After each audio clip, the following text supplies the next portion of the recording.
dilempar pemerintah bahwa harga bahan bakar minyak pakai BBM subsidi bakal dinaikkan pada 1 September 2022 rupanya hanyalah sinyal palsu. Entah keraguan apa lagi yang ada di benak pemangku kebijakan sehingga rencana yang kelihatannya sudah matang dan pasti itu nyatanya tak jadi dieksekusi. Padahal sebelumnya Presiden Joko Widodo maupun Menteri Keuangan Sri Mulyani berkali-kali menyampaikan keuangan negara sudah kepayahan menanggung beban amat besar yang ditimbulkan oleh subsidi BBM. Belanja subsidi energi, khususnya BBM, dalam APBN 2022 melonjak dari semula hanya 152 triliun rupiah menjadi 502,4 triliun. Sudah disimak lagi tadi? Ada yang apa? Ada. Oke, sekarang ini pertanyaannya. Bagaimana pendapat atau tanggapan mengenai bahasa pada video yang berjudul Maju Mundur Harga BBM Subsidi tersebut? Siapa yang mau kasih komentar secara mundur? Silakan Bapak, berdiri boleh kan?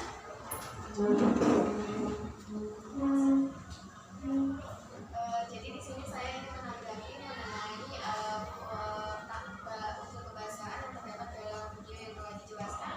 Di mana yang saya dapatkan, yang pertama pada video tersebut dia menggunakan adverbial, di mana dari kata-kata yang dia ucapkan dan dia jelaskan itu bersifat tegas dan berisi kepastian kepada pembaca, di mana dia selalu mengulang-ulang tentang kepastian pemerintah untuk memberikan karena selalu memberikan sinyal palsu kepada masyarakat.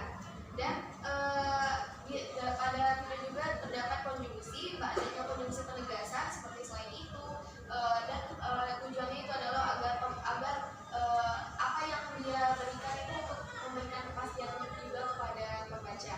Selain juga ada konjungsi eksternal seperti kemudian, selain itu bahkan dia juga menjelaskan mengenai intinya itu untuk mempertegas atau memberikan keyakinan kepada masyarakat akan hal tersebut. Baik, terima kasih. Tepuk tangan untuk sudah cukup panjang bisa menjabarkan ya mengenai hubungan antara bahasa dan video yang sudah dilakukan. Analisis kebahasaan. Nanti untuk petunjuk kerjanya sudah saya siapkan untuk setiap kelompok. Oke. Oke, sebelum saya masuk ke pembagian kelompok ya, Ibu jelaskan dulu ya, ada beberapa di sini ya, nanti kalian baca lagi ya. Yang harus kalian lakukan ya. Yang pastinya kalau kita menganalisis itu yang kita lakukan pertama adalah apa? Membaca teks ya. Jadi kalian harus membaca teks itu dengan cermat dulu. Jadi baca teks itu secara keseluruhan ya. Bila perlu, ketika kalian belum menemukannya, kalian ulang-ulang lagi ya, membacanya diulang-ulang. Kemudian kalian harus perhatikan petunjuknya. Petunjuknya apa? Apa sih yang harus dicari? Nah, sama ketika kalian itu menyusunnya secara sistematika. Ya, artinya sudah tersusun secara sistematis berurutan. Jadi apa yang harus kalian cari? Yang harus kalian baca dari beberapa sumber. Nanti boleh kalian menggunakan smartphone kalian boleh ya. Kemudian buka buku paket, buku bantu yang lain silahkan ya. Nanti sekelompok didengarkan dulu ya. Setelah itu nanti baru kalian pindah susun mejanya berdasarkan kelompoknya masing-masing ya. Untuk kelompok 1 ya, dengarkan boleh dicatat Putri Kania ya. Ada Putri Kania, ada R. Asria, nanti jangan sampai salah kelompoknya ya. Kemudian ada Muklas, Ais, Dita dan Angelina. Sudah ya.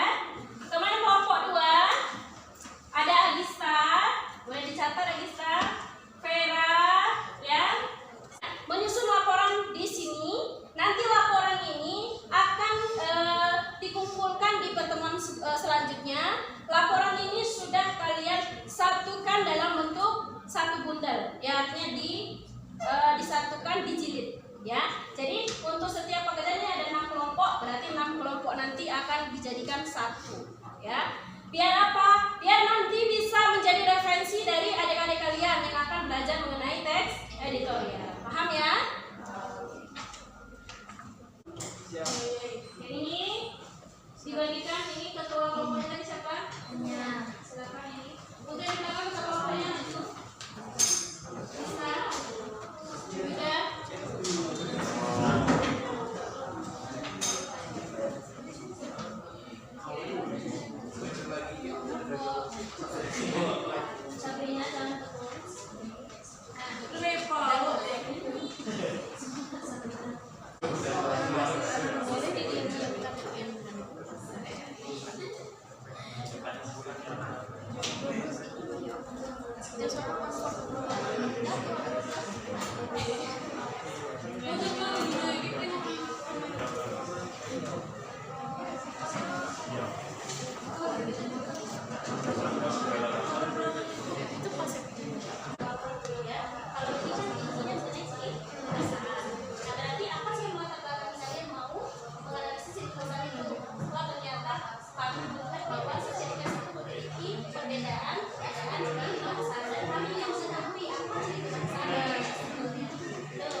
Kalau latar belakang tadi kan ambil dari